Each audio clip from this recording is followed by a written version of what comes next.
Hello guys! Hello mga 5'9", Ate Guard Rachel here. Welcome back to my YouTube channel. For tonight's video, ipapakita ko sa inyo ang aming ulam for tonight.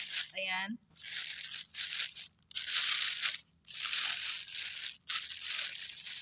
Bulaklak. Ang bango. Alam niyo ba to guys? Ayan o. Parang magpo-Flores de Mayo.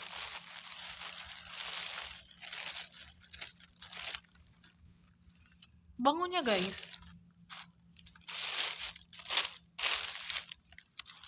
So wala nito talaga sa amin kasi sa Visayas man kami, sa Iloilo walang ganito.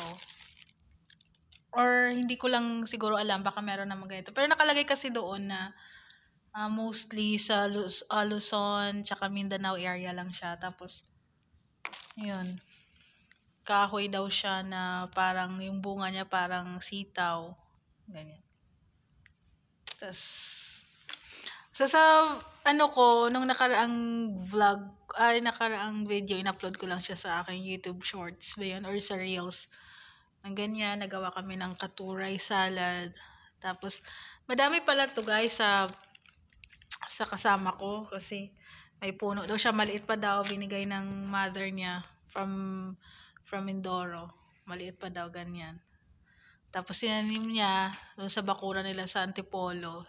So 1 year na daw yung kahoy, itong katuray. Tapos ang taas na daw.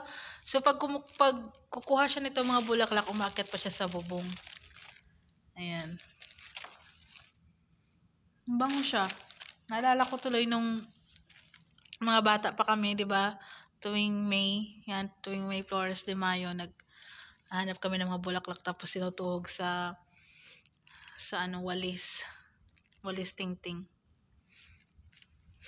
Tapos laro-laro ko ngayon. Kakainin daw ng mga kasama ko 'yan. So gagawa sila ng salad.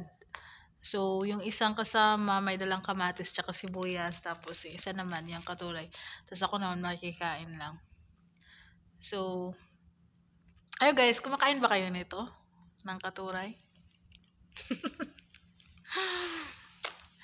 So, kamusta kayo? Kung bago ka pa lang pala sa aking YouTube channel, huwag kalimutang mag-like, mag-subscribe at mag-comment na rin. Tapos, follow nyo din ako guys sa aking Facebook, Ate Guard TV din. See you sa mga next vlog, sa mga next videos. I love you guys. Take care. Ingat kayo sa duty.